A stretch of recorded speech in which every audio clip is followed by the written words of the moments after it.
On the Joe Mag Show today, we have my good friend, my Brooklyn brother, Asif Kuma. We're going to talk about rap in 2014 and the albums we're most looking forward to in 2015. And we're also going to break down the Twitter beef between Lil Wayne and Cash Money Records and what that has to say about the future of hip hop moving forward. Thank you for tuning in.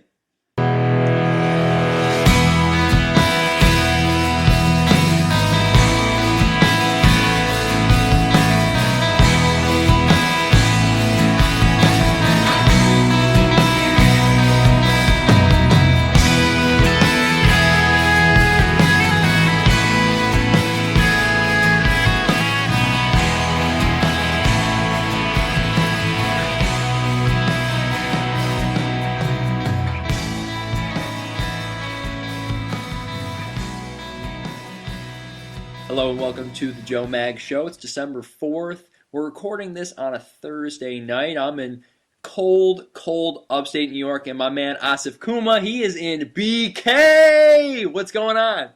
That's right, brother. I'm here in Greenpoint chilling. How you?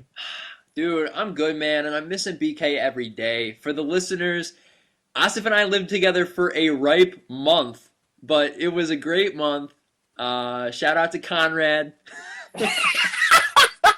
and then we've just stayed in touch. But every time I come back through BK, that 6-hour bus ride from Syracuse area, I got to stop by Greenpoint, man. How's the fam?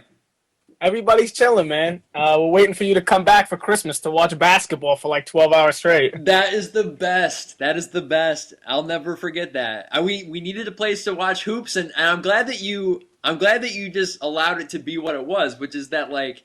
Me and my boy Navzad, like we needed a place to watch the game, and we'll watch all the games.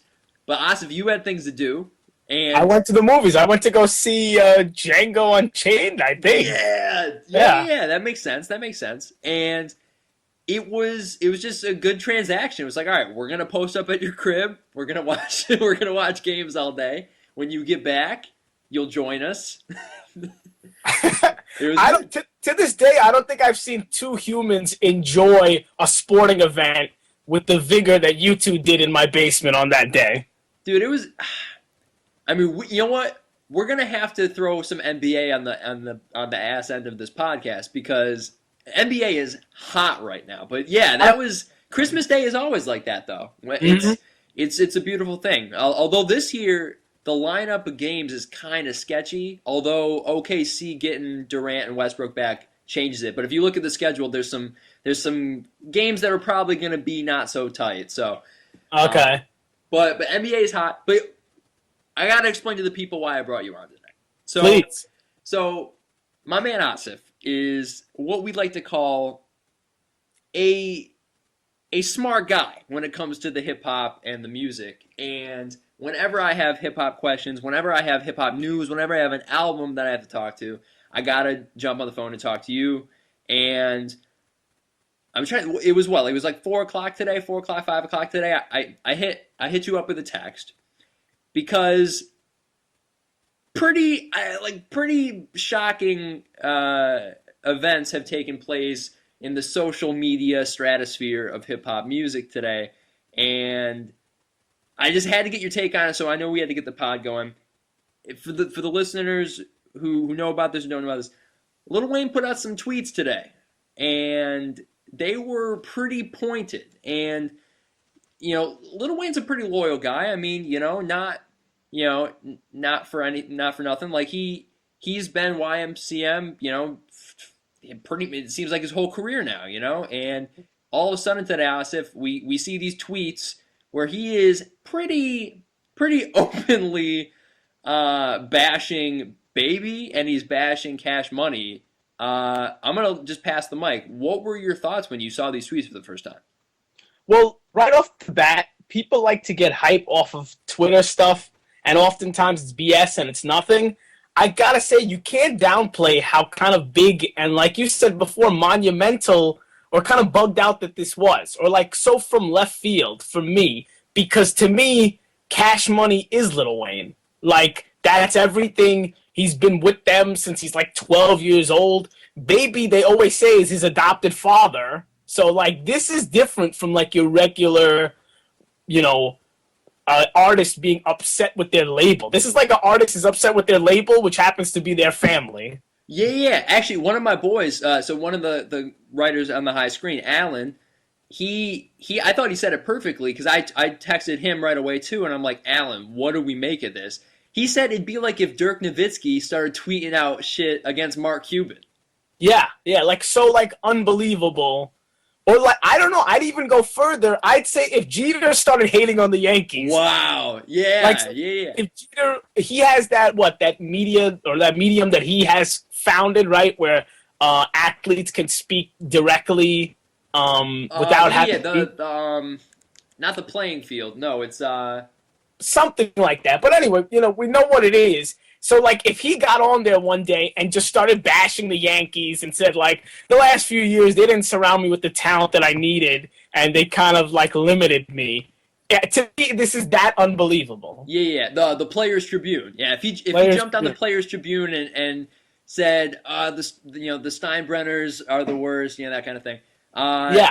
This is pretty crazy. And like just to frame it, and maybe you miss a story here or there, but I mean, this is pretty sudden. Like I hadn't heard anything about Lil Wayne having any beef with YMCM. Like No. it just came out in left field for me, and we're gonna get to in a second. Cash Money has had some issues with other artists that has been kind of downplayed, and now it's really coming out to the surface. But I'm gonna go right to the document. So I'm on Lil Wayne Wheezy F, the official Twitter account. So the last things that he was even tweeting about it's so random when you see them next to each other. So the last tweets he was even sending out were about the Packers when they beat the Patriots the other day. So the last tweet was, what happened to all the commentators that picked the Patriots to win today? Green and yellow life. So like this is a guy when like it's not like he's tweeting every day hard. Like he's tweeting about sports, he's tweeting about clothes and whatever. Yeah. So he hits his fans with these tweets in succession. He goes, to all my fans, I want you to know that my album won't and hasn't been released because Baby and Cash Money Records refuse to release it. Bomb. That's a bomb. Bomb.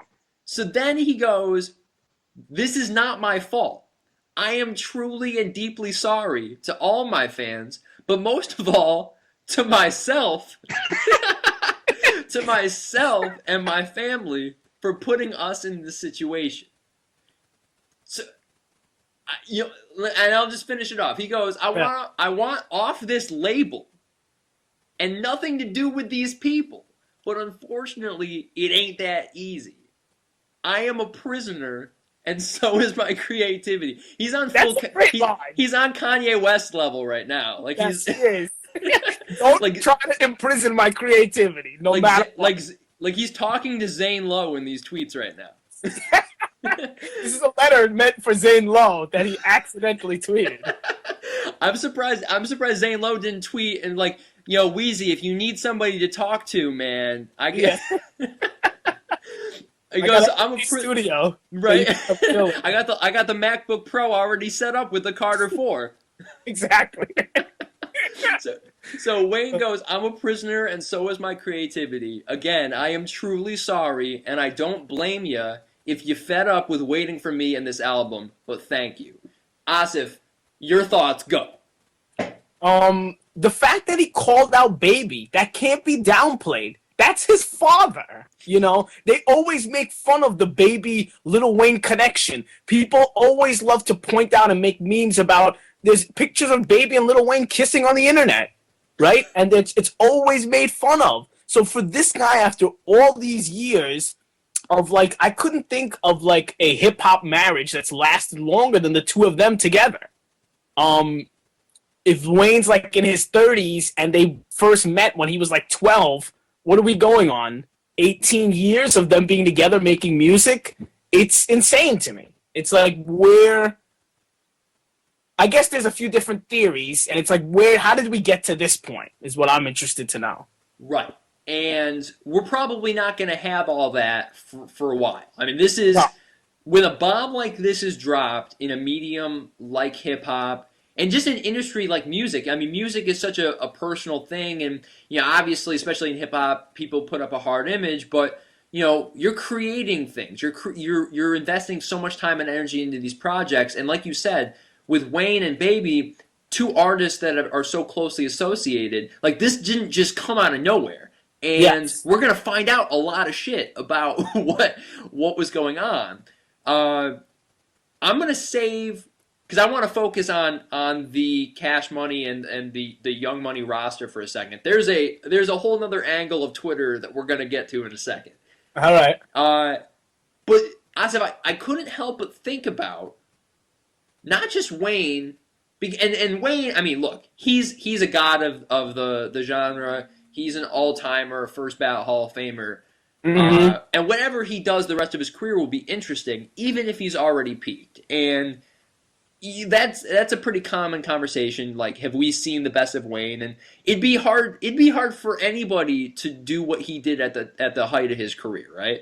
Yes, and to ask him to do anything above and beyond that is asking too much. I mean, obviously, we in the public, we're like, you did this before, so you could do it again. You can hit another home run, but it's not that simple. No, it's not that simple. But there probably can be more good Little Wayne to come, and I'll just be honest, like I'm not a diehard Little Wayne fan, but especially I was coming of age as a young man in this world as Little Wayne was at the height of his talents, and you couldn't Hmm. go anywhere. When I'm Millie dropped and I was in high school, that was one of the biggest deals Yes. in music that I had experienced at that point. Like that was everywhere, and so I remember listening to the Carter Three and the Carter Four the first night it came out with buddies and just like breaking it down. So like he's a big deal, and so whatever happens with him will be a big deal. But I want to talk about Drake and I want to talk about Nicki for a second Hmm. because I feel like there's gonna be some there like when a bomb goes off like this that's so personal you can feel the tension and the like the vengeance in these tweets. Yeah. The artists who are associated with that, like everyone's gonna come out with some scars, right? Hmm. And I think there's something to suggest, like what does if you're Drake, how do you feel about this? If you had to put on your Drake hat and you had to get out your Drake lint roller. Hmm. Clean your shit off, and then you decide what to think of it. I think with him, and actually maybe with all three of them, one thing I'd really like to know is how many albums do they have left on their contract with Cash Money? Because that makes all the difference in the world.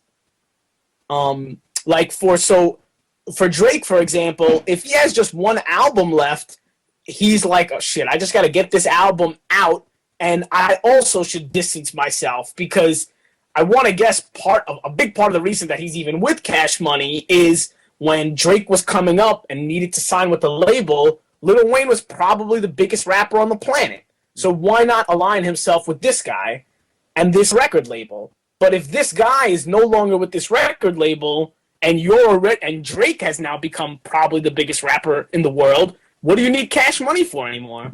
Right. That is a huge part of this in terms of what Drake can and will do because look, I I think it was interesting that they went on tour together because there was a whole like passing of the baton element to it. Mm-hmm. I think Drake's the biggest name in hip hop music right now. Even Kanye even gave him the pass. He said Drake owned last summer and he owned last year. Yeah. So I think you're right on the money. As soon as Drake's contract is up, there isn't anything holding him back, and that might not have been any different like regardless of if this happened. You know what I mean? Yeah, that's a Like fair Drake point. is a free agent. There's no telling. Like Drake has OVOXO going on. Like that could just be what he has. Like I think he could commit to that 100. So I think it'll be interesting to see what happens with him as far as if he stays on with Young Money and Cash Money. Mm-hmm. Nicki's an interesting thing too because while Nicki isn't the juggernaut that Drake is in terms of you know Well, I mean, maybe she is. I don't know, but I think Nikki could do something similar. Like she's powerful enough to spin off and do her own thing, and I guess maybe where to take this in a more articulate sense is, the last 5 years, there's been this, kind of constant battle, tug of war, whatever you want to call it, between good and YMCMB, right? Mm-hmm. And there's obviously other challengers, and there's plenty of other music and other labels, and you can't forget Top Dog in this conversation. Of course. Kendrick Lamar might even be, you could argue, the top, the number one, rapper in the game kind of thing. But, Mm-hmm. but if Young Money and Cash Money, if everything goes kaputs because of this drama, I mean, Kanye West has to be licking his chops, right? I think so. I mean, although, we talked about this a bunch in the past. Kanye, I feel like, probably looks at things in a completely different plane. Like, I imagine he's in a room with, like, a yoga mat and he's sitting Indian style and thinking about a chair that he's going to design, right? So I don't know what registers on his radar and what doesn't. But, so, like, even thinking of Cash Money as a competitor, he's like, Cash Money's not my competitor. Ralph Lauren is my competitor. Shit, Right. like, you know how he thinks. And I think if there wasn't all this, like, ego connected to it, there's a lot of actual genius, like, underneath there. But, so I guess I'm sure a lot of labels are excited at the fact that, okay, could this be the demise of one of the biggest rap labels around? And I think it's hard to say that it wouldn't be. And this is funny because it kind of goes against the narrative. If I could just quickly go through the Lil Wayne narrative, I'm from New York and just a few years older than you, and I remember when I used to think that Lil Wayne was a bum. Like, this was pre-2003, when we were like, Lil Wayne, what the hell's he even saying? You can't understand him. Then the Carter 2 came out, and you're like, whoa, this guy's actually filthy. And then he just was dropping all these mixtapes and just annihilating everything. And then he went from, no joke, being a joke to, oh, this guy's like a great artist. And going even back further, Baby made Cash Money out of nothing. And Lil Wayne wasn't a big star then. They had the Hot Boys, which were like a big, like, platinum selling group, which Lil Wayne was just one member. If I can remember the members, it was Juvenile, Lil Wayne, BG, and I'm forgetting somebody. Who am I forgetting? Whoever the fourth. And I got another guy named Bulletproof and Turk, who I don't really know them like that. But anyway, Hot Boys are like a huge group, right? They're doing well, selling millions of records. Baby decides, now mind you, I'm a big Baby hater, and I'm going to start defending him, which I find funny because I always thought he's the worst rapper ever. But anyway, Baby has like this camp of, they call the Hot Boys, and they're like a super group. And the biggest stars of the group are BG and Juvenile. Juvenile is definitely like the A1 star of the group. Right. So Baby has time to, like, re-sign all these guys and move forward, but for whatever reason, he lets all of them go, all the stars, and he only sticks with the young gun, who's kind of unproven, and he's the least famous, I want to say, of everyone in it. And that's Lil Wayne, right? And this is like 2000-something. And at this point, most people, maybe in the South, they're showing Lil Wayne love. In New Orleans, in others, in Atlanta, maybe they're on him. In New York, if you mention Lil Wayne to me in the year 2000, like he was a good rapper, like 1999, the year 2000, I'm like, you don't know shit about rap if you're saying that, right? And now I gladly admit that I was completely wrong, and that Lil Wayne ended up being this incredible, and the whole roller coaster. So I say this whole story to tell you, Baby had some crazy vision where he let go of all these all-stars, and I'm sure you have a sports analogy where you let go of all your proven veteran great players and stick with this young buck who no one knows is really that good, and he ends up being much better than all of them. And so that to me is why you can't downplay the Baby Lil Wayne. Like, Baby let go of everyone and just stuck with this one guy. And that guy took him to another level. And then, of course, like you were saying, Carter 3 comes out, sells 1 million records in in the first week. Like, I want to say his, like, commercial plateau or peak there. Carter 4 is pretty good. But then there was some shittier albums. People weren't feeling them. I think quality control for Lil Wayne kind of went down, and Drake just kept rising, and that's where, to your passing of the guard, I think that's where it takes place. Post Carter 4, and Drake and like Lil Wayne seemingly kind of diminishing, and Drake just getting bigger and better. But then Carter 5 almost was forming a new narrative to me, like Lil Wayne being good again. And there was a lot of funny things. Like, I don't know if you saw Kobe Bryant, of all people, just tweeted Carter 5 before anyone knew that it was going to be put out. And then Lil Wayne was getting on tracks and ripping them the way that he used to. So it was like, oh shit, Lil Wayne is back now. I think he's got a few tracks. He had a few years where he was kind of like nothing good was coming out, but now he's back. So like it seemed like the Lil Wayne roller coaster was on its way back up. And it was just Carter 5 is going to come out. My expectation was going to be like an awesome album, and he was going to be great again. So for this to just derail all of that entire history is like unbelievable to me. It's really unbelievable. I mean, and just to fill in some of that history there, I mean, the time period where Lil Wayne was the most questionable, you almost have to give him the pass because he almost died. Like, yes.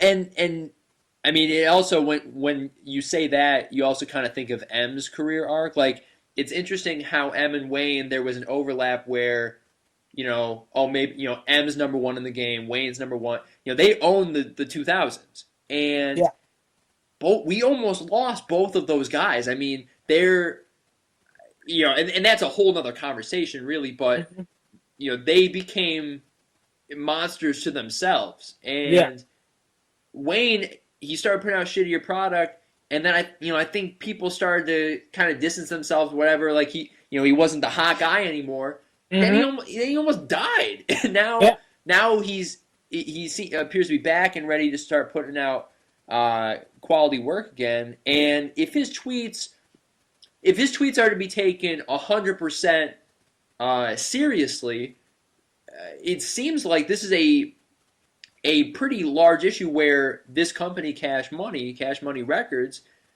is stifling him as an artist, and what would that entail? Why would they be doing that? And Asif, I know you wanted to bring up, he's not the first artist associated with Cash Money to bring up these type of claims. This might be, kind of the crack into a much larger investigation as to what is actually going on with Cash Money Records. Yeah, there's a litany of artists. I almost want to say like their entire roster of people who, outside of the breakaway stars, Drake and Nicki Minaj, which is with them, their following is so great, and they're such great artists that to deny them and to not put music out of theirs would just be silly, right? So there's no way Cash Money is stopping their albums from coming out when their buzz is building.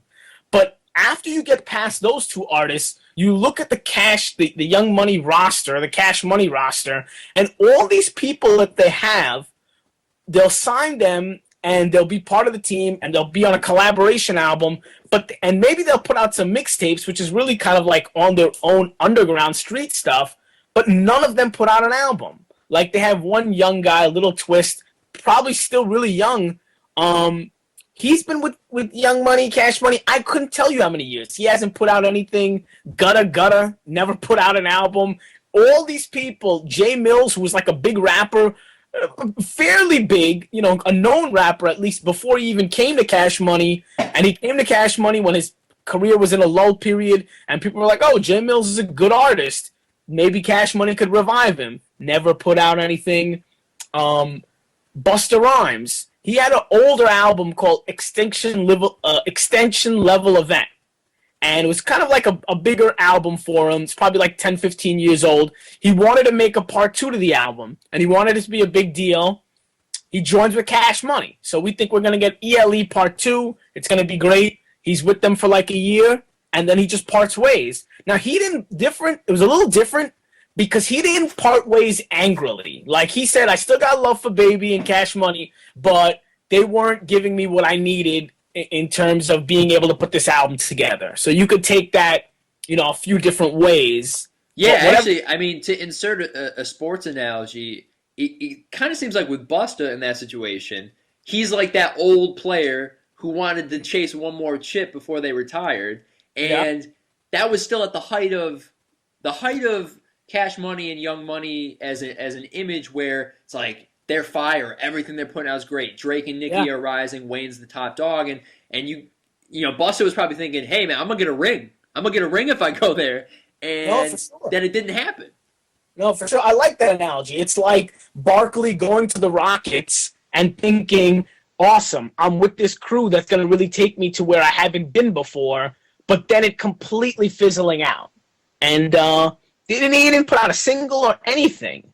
And like Busta Rhymes still, he's on the radio a lot. He puts out songs, but no album. And then he parted ways amicably. And then, of course, just a couple of weeks ago, which who knows what connection it has to this, Tyga really being, I feel like, the most vocal to shine a light on Cash Money is holding me back, right? I got this album, Gold album. Now, mind you, a lot of people like to make fun of Tyga. A lot of people like to call him a punk and don't think he's a good artist.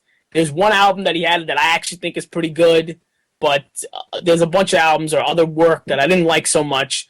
But anyway, he's known enough and has a few songs that you think you want to put this guy out. He's going to move some records, right? After your top three of Lil Wayne, Drake, and Nicki Minaj, he's your fourth guy. He's definitely their fourth guy for sure. Yeah, so you're not going to put his music out. So, like, now he's complaining that creatively they're stopping him, and seemingly Lil Wayne's tweets kind of mirror what Tyga was saying. Right, but if Lil Wayne is having those issues, then that means everybody's in trouble. Yeah. Right. So there's a lot going on there. We're gonna definitely find out more. I mean, we're talking. It's only hours after the tweet, so this is something that will not quiet down anytime soon. It'll be really interesting to see what comes out, particularly from Drake and Nicki, what their reactions are. If Tyga and Lil Wayne will articulate even further the issues. If Baby says anything, which I think that would be like the tip of the iceberg if Baby makes some sort of public comment on this. Yes. But Asif, there's a whole like second round of the Twitter that was going on today, and I think it's even more interesting because it kind of it brings together some things that have been stewing for years. So one of my favorite MCs in the world. I loved his album from 2013. He's the man. Push T. Pusha T. Not friends with Lil Wayne. Let's settle that. Not someone that you would say is friendly with Lil Wayne. No. If anything, these guys have been polar. They've been enemies throughout their careers. For a bunch of different ways, and you and I talked before the pod. It always seemed like when Push when he was making that ascension out of nowhere, back with Good Music, and post Runaway, and he's getting everything lined up for the 2013 album, and he was on this soapbox about other rappers imitating him, putting on a costume. On the spot, I'm gonna forget all my favorite lyrics from him. But the idea that you got rappers who are faking the culture that I really am, as he sold a brick on his birthday. You know what I mean? so he was really in that travel lodge, man. Yeah. so I say all that because who rushes to Lil Wayne's defense instantly on Twitter? None other than Pusha T, Asif. And what did he say? What did he say to Lil Wayne in response to his tweets? He hits him with this. He hits him with at Little Tunchi. He says, if you want to drop albums and don't want your CEOs rubbing their hands all in your videos, in all caps, come to Good Music. And then he says, in parentheses, Suge Knight voice. Yes. Now this tweet is dripping with nuggets of information, and I just Yes. need you to give me everything that you think about it. All right, so let's unpack it a little bit. I guess for some of the younger listeners, it should be pointed out that he's doing a couple of interesting things. One thing you got to point out, he's exactly mimicking what Suge Knight said at the 1995 Source Music Awards, which was like a huge, one of the big famous in rap history award ceremonies. It was in New York, and all these West Coast guys, when gangster rap, West Coast rap was dominating, all these like Suge Knight, Pac, Snoop, they're all in New York City. And This is also Biggie and P Diddy are big at this point, 1995. And Also, sidebar, I'm quoting Sir Kanye West, but I believe Bun B occasionally would show up to these awards, and he was very nice. And the girl he had with him, Ass might have won the Horse Awards. the Horse Awards, yeah. Which I think we're all dying to see this chick. I know I am. But so really famous Suge Knight, when he gets on the microphone, I forget, I'm sure he's trying to, announce something, whoever's going to perform next, and he just uses this as a time to just call out P. Diddy and shit on him. And he said, hey, if you want to be on a record label where your CEO is not going to be dancing all up in the videos, come to Death Row. And what was he saying? He was basically saying, and a critique that people always made of P. Diddy was that he would be all over Biggie's music, where people would be like, Biggie's good enough. He doesn't really need you hype manning as much as you are. And also, P. Diddy would be dancing all over the place.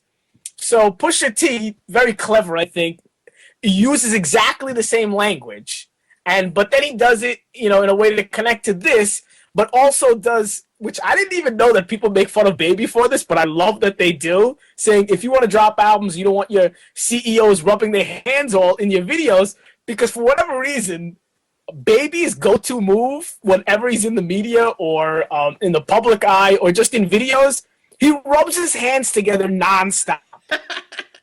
Just like incessantly. Like there's a never-ending lotion supply in his hand that he cannot rub in.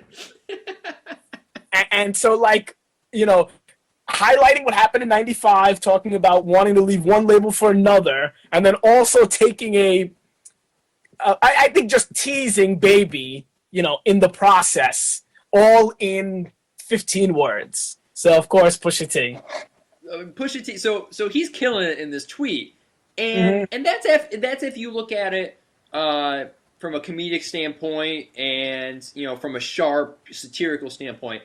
There's also, if you just read the tweet straight and you just look at what he is saying, you could go and find some meaning in that hey, Lil Wayne, we've had our differences, no doubt, but I'm putting out fire songs. I put out a fire record. I'm gonna put out another one because everything that Pharrell touches is gold, and I got Pharrell on lock next to me. Yeah, for sure. And it's like, we got Big Sean, who may or may not, sometimes be the most annoying presence in rap, but like Big Sean puts out fire records. You got, I don't even have to say Kanye's name. Like good music, I think pound for pound, right? Like they're making the best shit, right? And for whatever differences Push and Wayne have had, maybe Push even realizes like it'd be a bigger decision, it'd be a bigger thing than just a beef that they have. If Wayne came to good music, if that was an actual thing, it'd be like A-Rod getting traded to the Yankees, It'd be the biggest thing that we've seen in the recent history of the genre, because Wayne's a first ballot Hall of Famer, no doubt. And he and Kanye have already put out cool records before together. Yeah, I think Kanye produced, if not every record, most of the records on the Carter 3. So they've got a great chemistry together. It would be sick. Like, this is so speculatory, but just as a music fan, it would be really interesting if a guy like Wayne, because I think there'd be a lot of humility in it, right? It'd be a very humble move. It'd be like, Fine. I thought I was going to be Cash Money until I died, and then Yeah. I almost died, and then I Yeah. then I didn't die, and then Cash Money fucked me, right? Yeah. And if he went through all that, and in 2015 or 2016, whenever it got worked out, if he came to good music and said, I come before you, a man who's gone through some shit, but I'm here. I want to make a record. I want to come back. I want to be what I was, and I want to work with Kanye. I want to work with Push. I want to work with just all of the producers that good music has Yeah. locked up in the basement. For sure. And Cats people don't even know who are just all day making nasty beats. right. And I just think it'd be a really cool story. It'd be like a cool process. And I'm sure it'd be a great record. There's also on a sidebar. There's another angle to this, and it's more just a joke. But me and my boy Phoenix, we always make the joke that secretly deep down, Drake feels really bad that it was Wayne that noticed him first and not Kanye, because obviously Drake's from Toronto, but he comes through H Town, and he has all these ties in the South, and the only really Southern-based rapper out of good music is who, right? It's 2 Chainz. Yeah. Yeah. And so me and my boy Phoenix, we always make the joke that Drake, every time he hears a 2 Chainz record, he gets a little upset. He's like, man, like, why didn't Kanye sign me? Yeah, that should have been me. That should have been me for sure. But I gotta say one thing though. I think that your view on what Pusha T could be meaning is very positive, but unfortunately, it's not one that I agree with or share. I think that Pusha T is being to holler at his brother is being a little more malicious with this tweet. Ooh, yo, Clips reference. Yes, he's being actually malicious. In my mind, reviewing this again, this is not Lil Wayne come to good music. This is not that at all. Actually, to me, this is kind of when you see somebody in trouble and you have an opportunity to take a shot at them. That's what this is to me, and I'll tell you why I think that is.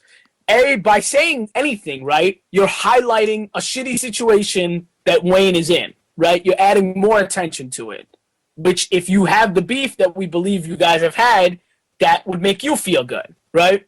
And then the very next tweet I saw was Pusha T says, I never lied to the people, not one time. And then there's a Twitter pic, and it's some lyrics of things that Pusha T said in the past. And basically the lyrics, it was in a song, like in the height of Pusha T and Lil Wayne beefing. Pusha T said something along the lines of, you're signed to one guy who signed to another guy who signed to 3 other guys. Basically pointing out that your whole label situation is messed up. And I bet your money, because there's all these middlemen, your money must be messed up as well, is what I felt like he was getting at with those lyrics, right? So this is a couple of years ago, Pusha T saying as an attack on Lil Wayne, like, you're always repping Cash Money, but I know the truth. Cash Money and what's happening in the background, your shit is fucked up. And now Lil Wayne saying, lashing out against Cash Money proves Pusha T to be correct, what he said. So, like, now if you were someone who was, like, observing their beef back in the day, you almost have to revisit it a little bit or, like, reevaluate it and be like, well, I guess Pusha T was right, and he, in that regards, then he wins the beef because he said the most accurate thing, which was a real attack, and it was such a good attack that it came true, or in terms of it came out into light like a few years later. So that's, I think, this is, to me, Pusha T putting salt in the wound. That's all it is to me. I mean, hey, look, you know what? His Ouija board never lied to him. He's the best rapper living. He knows who's alive to him. Yeah. I feel you on that. I think looking at it optimistically is silly because Pusha T is the most terrifying human being, right, of all time. And like, have you seen him at a birthday party? How do you think he reacts? I think he's growling the whole time. Man, we already know on his birthday party he's selling bricks. Like, yeah. We're like, yo, push. We're at the club, dog. Where you at? I had to move these bricks, man. I don't care if it's my birthday. I gotta slide out of this club, man. There, yeah. I'm not like he's terrifying. I love him though, man. That just on a quick side, like My Name Is My Name is it was just a really cool album for me. Like it was the first full Push experience I had, other than like a song here, song there. Yeah. But he's like Shakespearean. He like from a lyrical standpoint, the way he tells his stories and builds bar on bar and stacks his songs, it's just so poetic. I know he recycles a lot of themes.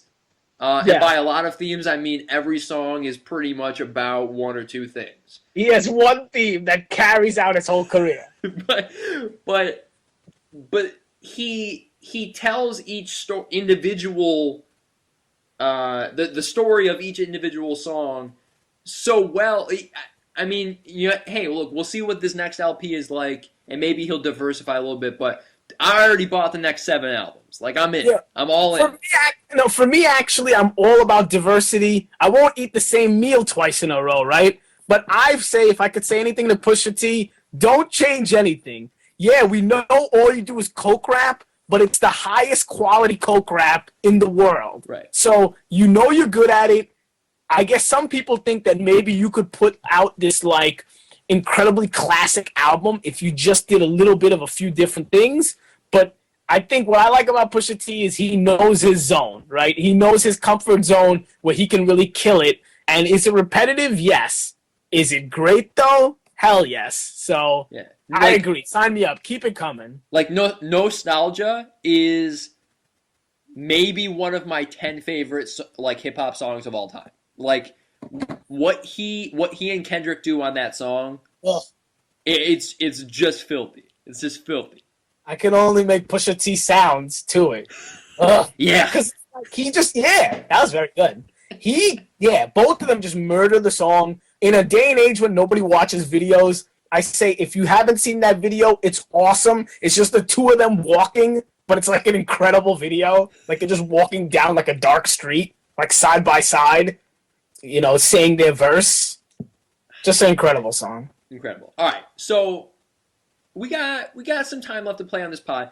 There's a lot going to happen with the story. We're going to have to keep coming back to it. It's very, very interesting. But let's segue into, if that's kind of a micro of what's going on in hip-hop, let's talk about the macro for a second. And you and I, when we were on the phone before the pod, if you look at the last 2 years in hip-hop, 2 very, very different years, right? 2013, it's not the greatest year of rap music of all time, but it was so star-studded. I mean, you had all the major players put out a record, aside from K-Dot. You had Drake, you had Jay, you had M, you had Kanye, you had Big Sean and Push put out albums. It was a huge, huge year as far as material. And then that also, there was room enough for someone like a Macklemore to come through, which, controversial figure nonetheless, like he had the #1 album of the year. So it was a star-studded affair in hip-hop. 2014, though, not a star-studded year. You and I were talking before the pod. I mean, you really have to scratch and claw to find one LP that stands out as the definitive best album of the year. Yes, definitely. I think albums that are like the top albums of 2014 would be middle of the road, like good albums in 2013. And I think just to combine the macro and the micro for a second, so other people have said just what you're saying. ASAP Ferg said 2014 is the weakest year in rap history, which, you could argue one way or another. But yeah, there's a lot of evidence that it's a down year for rap.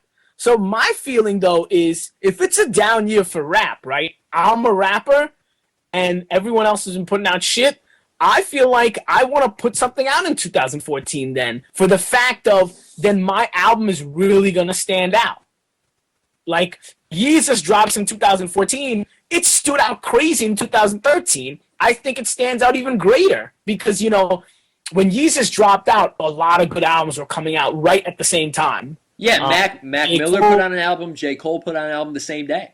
Yeah, Wale had an album. So there's a lot of characters. And even for 2013, you were right. K-Dot didn't drop in 2013, but he was like so late 2012 that I feel like we're probably all bumping Good Kid throughout 2013 also. Plus, the Control verse was like its own. It was like its own album as far as the hype and the excitement surrounding it. Well, it gets more hype and excitement than a lot of people's regular albums, for sure. Which is commentary on a few different things. So, yeah, 2014, really funny year. But, so for me, I feel like if I can put on my label head hat or a big rapper hat, it's like this year is ripe for the picking. Let's drop an album. Carter 5, you got some good press, or you got good buzz going for yourself. This is the month to drop an album. But I don't know. Right, I mean, somebody could sweep in, and we made this reference on the phone, but a la Beyonce last year, and just drop something in December 2014, and all of a sudden you just won the year. Yeah, exactly. Which I don't know how I feel about, though, just to be honest. Because you're talking to someone, I feel like we've talked about Beyonce's album before together, but I love that album so much. It was actually, pound for pound, it was my favorite album from 2013. Even though it came out at the very end of the year, over the last 12 months of listening back through everything, it's my favorite work that came out last year. But the beauty of that album was that she didn't tell anybody. Nobody knew about it. And then it just dropped. But my problem with 2014 was I got blue balls from all of the hype and the articles and the features and the interviews and everybody telling me that I was going to get a Kanye record, I was going to get a K-Dot record, I was going to get a Frank Ocean record. Eminem said he was going to drop another album, and I know he's doing the press right now. He put out the Cypher to get his album going, which we could talk about the Cypher. That's probably its own podcast, though.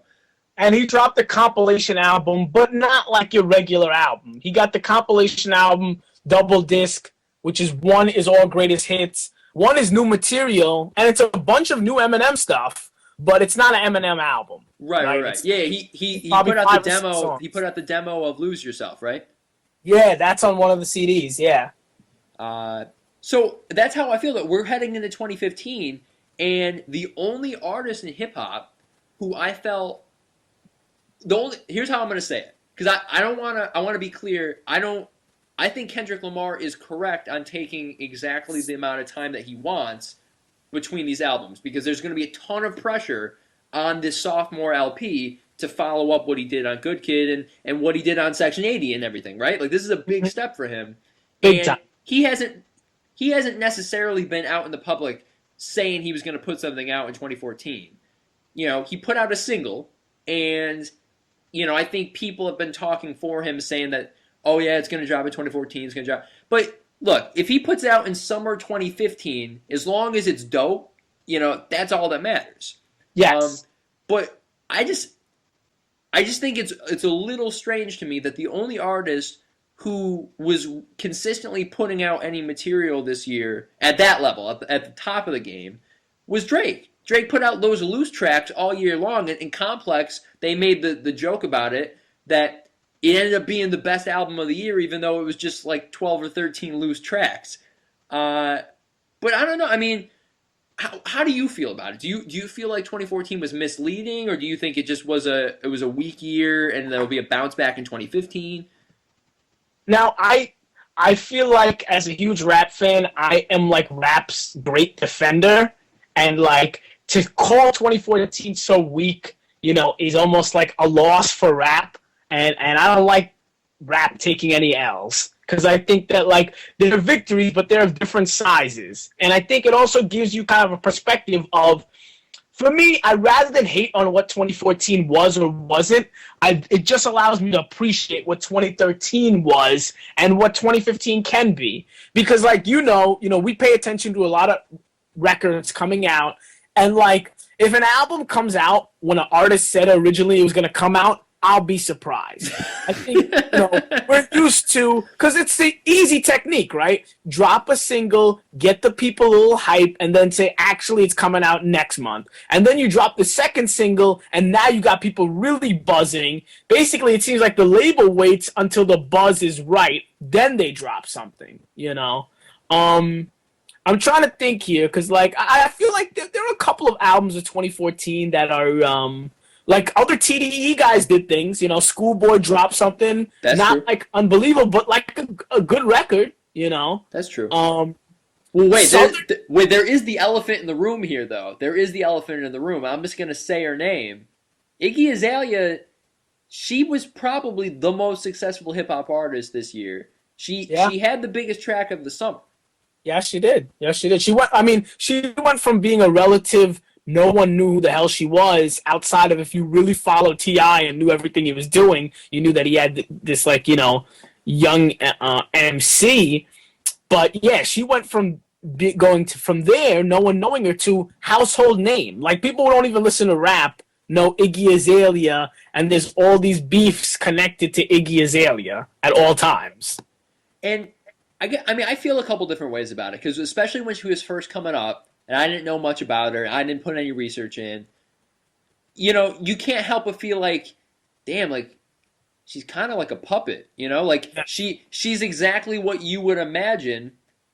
You know, let's create a hot, big-assed white girl to Yeah, be, a poster woman for rap and a pioneer for rap, and like she seems on, on the surface invented, right? yes. And then you read about her and you follow like, all right, well she has this huge cosign by Ti. Ti defends her to the death, right? And then you look at like it's not like she just sprouted up out of nowhere with like this one single and then became a huge celebrity because she was sexy. Like she's been putting in work for years and years, and she's had other she's put out records before. She has that traditional rapper story, right? She came from another country. She started with nothing, had no money, no Yeah. contacts, and then she made it her way. So as you learn more about Iggy Azalea, I feel like there's like a positive correlation where you gain more respect for what she's doing. But I don't know, man. Like musically, she's just all right for me. Yeah. So To me, there's nothing so special about her. I mean, I guess we can't downplay. Sometimes when something happens and it's in our eyes, we don't recognize how great or kind of bugged out it is. So, like 5 years ago, if I would have said to you, "Hey Joe, you don't know me, but what do you think about in 5 years if there was a white Australian shorty who rapped with like a southern rapper's voice and has like hit records and is like tight with Ti?" How do you react to me if I pose that to you as a reality in 5 years? I probably would say, yo, that's as crazy as if a skinny white kid out of Seattle came up with an Yeah. R&B singer and put out a record about buying clothes from a thrift store and then became the number one selling artist of the year. Yes, But that exactly. happened too. Yeah, so completely impossible. So I think, of course, you gave her, I think, her just props or just due in that you can't downplay that. Like, it's insane to some degree that, she exists. And you're right. In certain regards, she is, it would seem like a creation. I know that, like, at a certain point when she hadn't really become a big rapper yet, and I think she was messing around with ASAP Rocky, right? She had the ASAP on initialed on her knuckles, I Yeah. believe, and I think she just had it taken off. But she had like a little modeling contract with Levi's, so she was doing different things.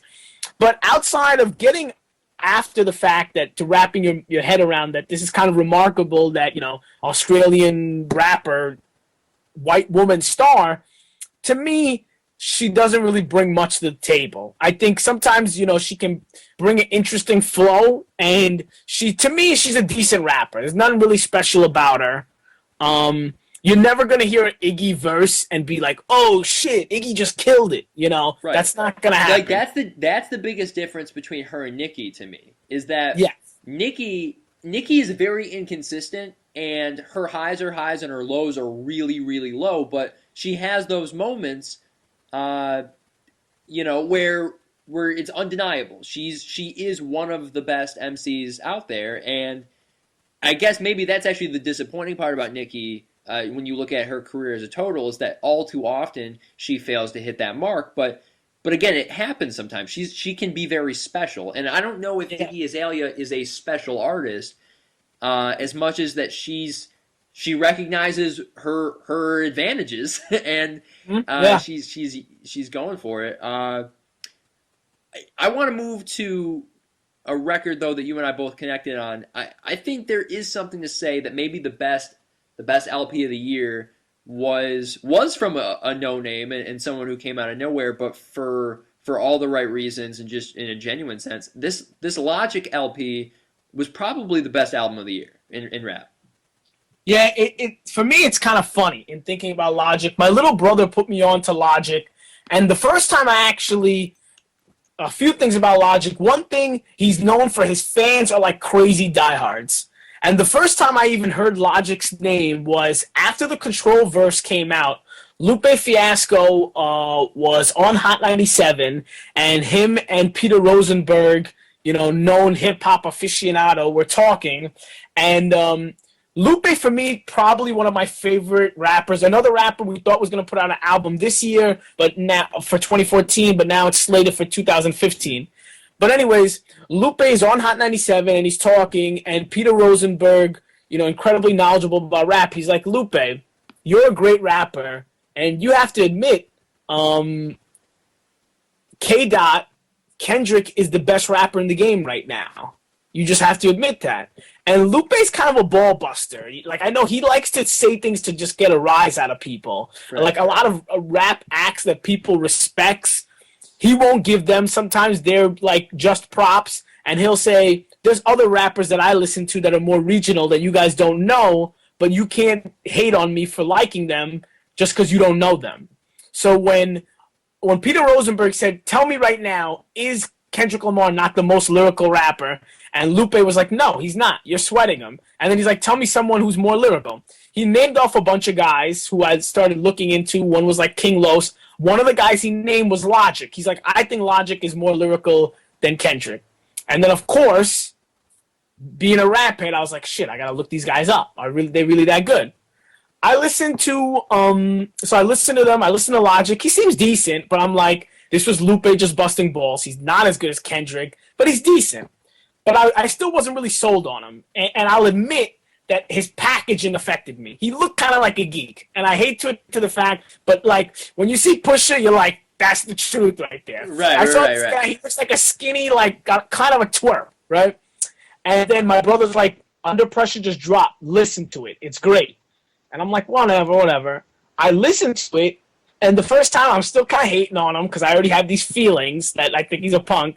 And then I'm like, shit, after like the second time I listened to the album, I'm like, this guy could spit, and this is a good-ass CD. And like he made like a CD with like a real like 90s sound to it.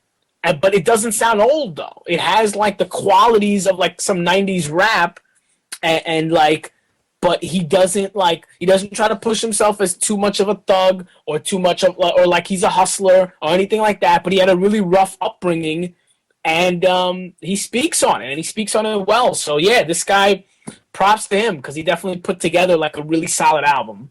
Yeah, and Under Pressure, what was cool about it too is it was like the perfect mix of nobody saw it coming, so nobody was talking bullshit about it, right? Like Mm-hmm. it Yeah. came out and you just listened to it, and it was probably the first time. I know for me, it was the first time I had heard Logic at all.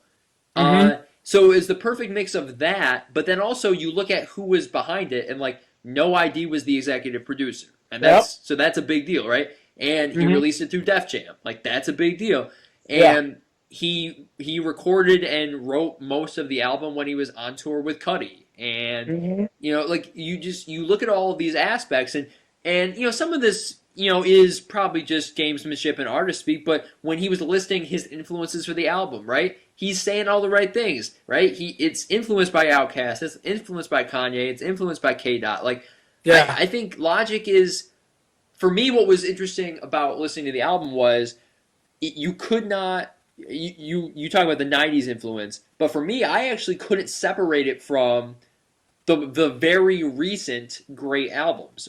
I listened to it and I couldn't not think about Good Kid, Mad City, and I Yeah. couldn't not think about what Drake's putting out Hmm.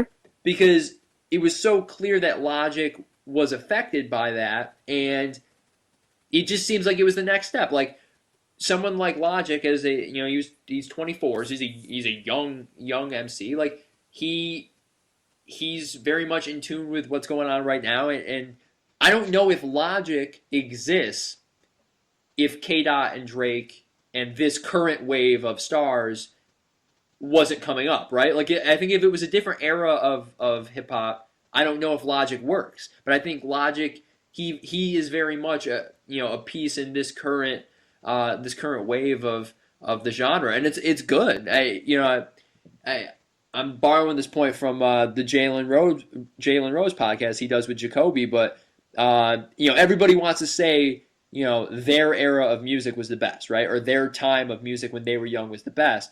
Yeah. But ultimately, especially with something like hip hop, where the narrative of hip hop is always so present, Hmm. I think you just have to look at it as it's always evolving. And Yes. so 2014, to ASAP Ferg's credit, like maybe it was a shitty year, but it wouldn't be the first time, and it probably won't be the last time that there was a 12-month stretch where things seem to be more under the radar. But I tell you what, having an album like Under Pressure, that's a good thing for hip hop. It keeps everything moving forward. And hopefully 2015, we get like a violent, wave of new shit. We can, break it down, and maybe we'll have a really busy first, 3 or 4 months of the year, and that would be cool. Certainly will get me through this cold winter up here, man. It's getting bad, but yeah, Asif, it was great having you on the pod, man. I gotta shout out. I gotta give you a shout out. You have been so committed to supporting what we've been doing, and just being transparent. If you're listening to this pod, you're on the short list of people who've been really committed too. But it's been a fun first 3 months with the high screen, and I just appreciate anybody who's taking the time to read our work and to listen to what we're doing. It's tough. It's tough getting off the ground, and I don't know, man. I just appreciate it. Well, I just want to say this. I don't give a damn about you or the high screen, but the shit is good, and that's why I support it. You guys keep putting out quality stuff. If your shit was whack, I probably wouldn't follow it. I'd probably unfriend you. But the shit is good, man. And I like the perspective you guys are coming from. So all I say is keep it coming. All right, I'm glad that we got something out of this podcast, which is that we're not actually friends. That we're Exactly. that you're only on this podcast because you think it could be a launch for your career. I think the high screen and I think Joe Meggs, a.k.a. Joe Magnificent, they're on the come up. So, like, if there's any room, on that bandwagon, I'm getting on that shit. And if you're listening, get on quick. Because when the shit leaves the station, it's too late. All right, man. I hear you. I hear you on that. I'm All telling right, you. Asif, yo, it was great having you on, man. We'll talk soon. All right, peace, brother. Peace.